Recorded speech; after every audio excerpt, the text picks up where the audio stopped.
ฏิปันโนภะคะวะโตสาวกสังโฆญายปฏิปันโนภะคะวะโตสาวกสังโฆญามิติปฏิปันโนภะคะวะโตสาวกสังโฆญาติตังจัตตาริปุริสยุคานิอัตตปุริสปุคคลาเอสะภะคะวะโตสาวกสังโฆอาหุเนยโยอาหุเนยโยตัพพิเนยโยอัญญลิเกกรณิโยอนุตตรังปุญญาเกตังโลกัสสาติเอวัมเมสุตังเอกังสัมมยังกัตวาคาลันนัสสิยังวิสารติวิสิปตเนมิกตายเยกานะโหภะคะวะปัญจวัคคีย์เวภูปามันเตสิทเวเมวิทเวมันตาปัมปติเกนะนะเสวิกามาโยจายังกาเมสุกามสุขันลิกานุโยโกหิโนธัมโมโกโตจติโกอนาริโยอนัตตสันติโกโยจายังคาตคิลมัฏฐานุโยโกตุโกอนาริโยอนันตสันติโกเอเตเตวิทเวมุโมอันเตอนุภกังขมาติมาปฏิปทาตถาคเตนะอภิสัมพุทธาจักขุกรณีญาณกรณีอุปสัมมายะอภิญญายะสัมโพธายะเนปปานายะสัมวันตติอัตตมาจะสาภิกขเวมัชฌิมาปฏิปทาตถาคเตนะอภิสัมพุทธาจักขุกรณีญาณกรณีอุปสัมมายะอภิญญายะสัมโพธายะเนปปานายะสัมวันตติยังเมวะอริโยอัตตังกิโกภะโกสยเทตังสัมมาทิฏฐิสัมมาสังกัปปะสัมมาวาจาสัมมากัมมันโตสัมมาอาชีวะสัมมาวายามโมสัมมาสติสัมมาสมาธินันยังโกขันติกเวมัชฌิมาปฏิปทาตถาคเตนะอภิสัมพุทธาจักขุกรณีญาณกรณีอุปสัมมายะอภิญญายะสัมโพธายะนิพพานายะสัมวันตติธัมโมปัญญภิกขเวโตปัมมริยสัจจัญญาจิปิโยภาจาราปิโดปัมมะนังปิโดปัมโสตปริเทวโตปะโตมนัสสุปายาสาสิโลภาอาติเยหิสัมปโยโคตุโคปิเยหิวิปโยโคตุโคยัมปิจังนลปฏิตังปิโตกังสังกิเตนะปัญจุปาทานาคันธาโลภาทิทังโคปนะภิกขเวโตภะมุทัยโยอริยสัจจัญญายังตัณหาโพโนภวิกานันติราคะสหคตาตันตระตันราภินันติเต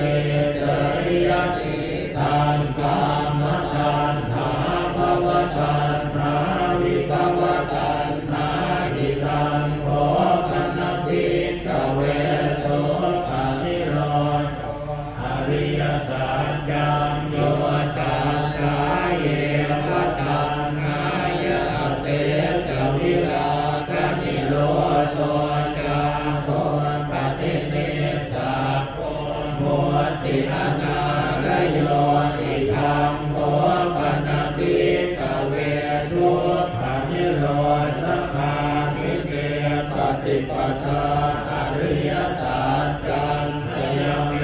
วะอริโยอัตตังกิโกมาโคจริยติตังสัมมาเทติสัมมาสังกัปปะสัมมาวาจาสัมมากัมมันโตสัมมาอาชีวะสัมมาวา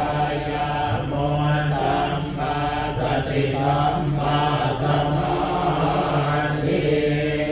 อิทังโตขังอริยสัจจันติเมภิกขเวปุพเพอนันโนสุเตสุธัมเมสุจักขุอุตตปาทิญาณังอุตตปาทิปัญญาอุตตปาทิวิชชาอุตตปาทิอาโลโกอุตตปาทิธรรมโมปณิธานโลกังอริยสัจจังปริญญายันติเมภิกขเวปุพเพอนันโนสุเตสุธัมเมสุจักขุอุตตปาทิญาณังอุตตปาทิปัญญาอุตตปาทิวิชชาอุตตปาทิอาโลโกอุตตปาทิตังโมปณิตังโลกังอริยสัจจังปริญญายันติเมภิกขเวปุพเพอนันโนสุเตสุธัมเมสุจักขุอุตตปาทิญาณังอุตตปาทิปัญญาอุตตปาทิวิชชาอุตตปาทิอาโลโกอุตตปาทิอิทังโลกัสสมุทัยโยอริยสัจจันติเมภิกขเวปุพเพอนันโนสุเตสุธัมเมสุจักขุอุตตปาทิญาณังอุตตปาทิปัญญาอุตตปาทิวิชชาอุตตปาทิอาโลโกอุตตปาทิธัมโมปณิธานโลกัสสมุทัยโยอริยสัจจังอนาถังวันติเมภิกขเวปุพเพอนันโนสุเตสุธัมเมสุจักขุอุตตปาทิญาณังอุตตปาทิปัญญาอุตตปาทิวิชชาอุตตปาทิอาโลโกอุตตปาทินังโฆปณิตังโลกัสสมุทัยโยอริยสัจจังปริญญาติเมภิกขเวปุพเพอนันโนสุเตสุธัมเมสุจักขุอุตตปาทิญาณังอุตตปาทิปัญญาอุตตปาทิวิชชาอุตตปาทิอาโลโกอุตตปาทิอิทังโลกัสนิโรธอริยสัจจังติเมภิกขเวปุพเพอนันโนสุเตสุธัมเมสุจักขุอุตตปาทิญาณังอุตตปาทิปัญญาอุตตปาทิวิชชาอุตตปาทิอาโลโกอุตตปาทิธัมโมปณิตังโลกัสนิโรธอริยสัจจังสันติกาตาปันติเมภิกขเวปุพเพอนันโนสุเตสุธัมเมสุจักขุอุตตปาทิญาณังอุตตปาทิปัญญาอุตตปาทิวิชชาอุตตปาทิอาโลโกอุตตปาทินังโฆปณิตังโลกัสนิโรธอริยสัจจังสันติกาติเมภิกขเวปุพเพอนันโนสุเตสุธัมเมสุจักขุอุตตปาทิญาณังอุตตปาทิ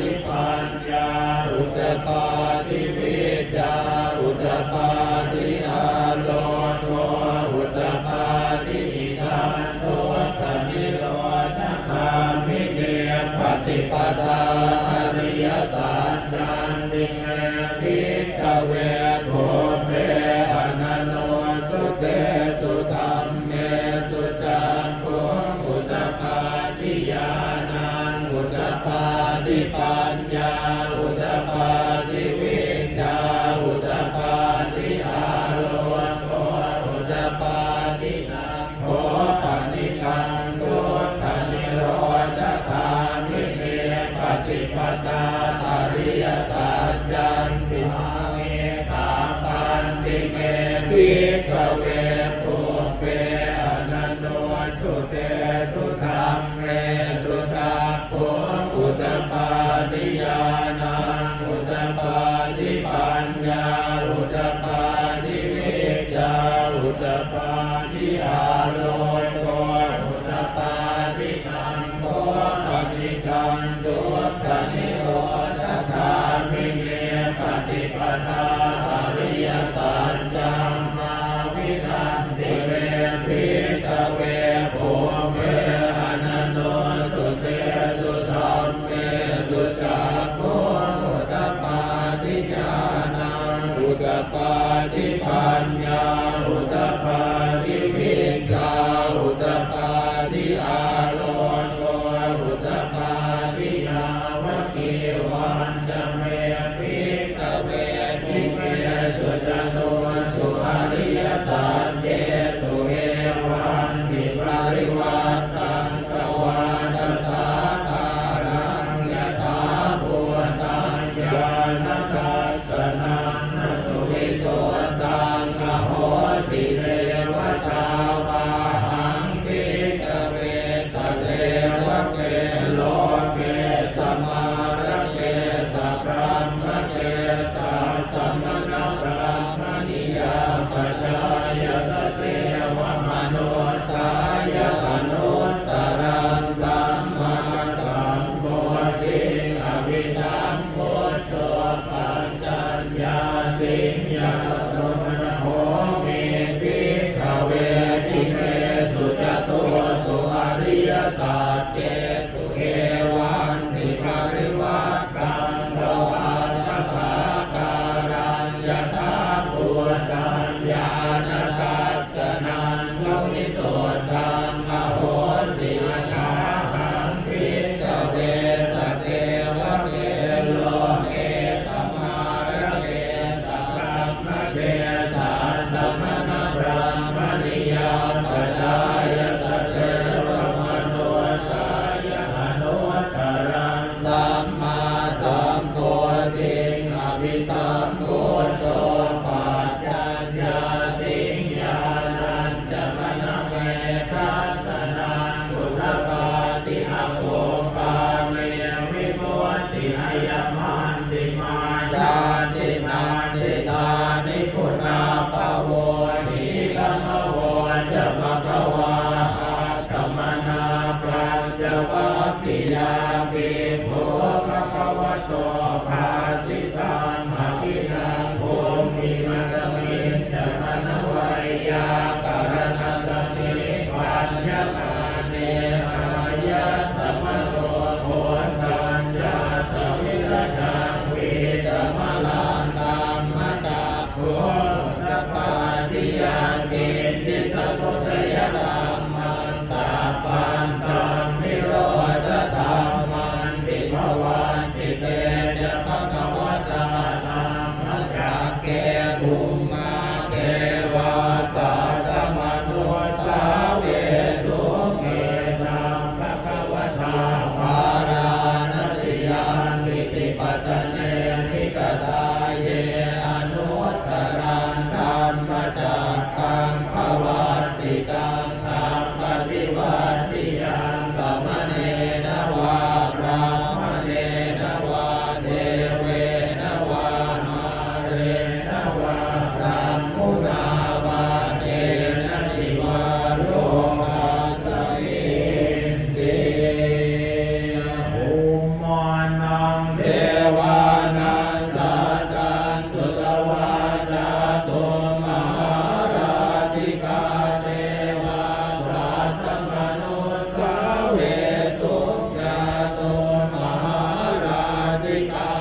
อิสิปัตเนมิจตรายเยอนุตตรังธรรมจักขังภวัตติตังอัมปฏิวัติยังสมเณรวะพรหมเณรวะเดเวนวะมาเรนวะพรหมุนาวะเกณทิวาโลกัสสมิติเนนะเตนะโมเตนะยาวะพรหมโลกัสสะโตอะโพกัญญายัญญตัสสะสีโลกธาตุสังกัมปิสัมปตัมปิสัมปเวทิอัปปมาโนจะอุตตรุโภคาโสโลเกปาตุระโหสิยติตัมเมเดวะเอวานังเดวานุภาวันเตโยภควาอุทานังอุทาเนสิอัญญาสิวัตโกโกตัญโยอัญญาสิวัตโกโก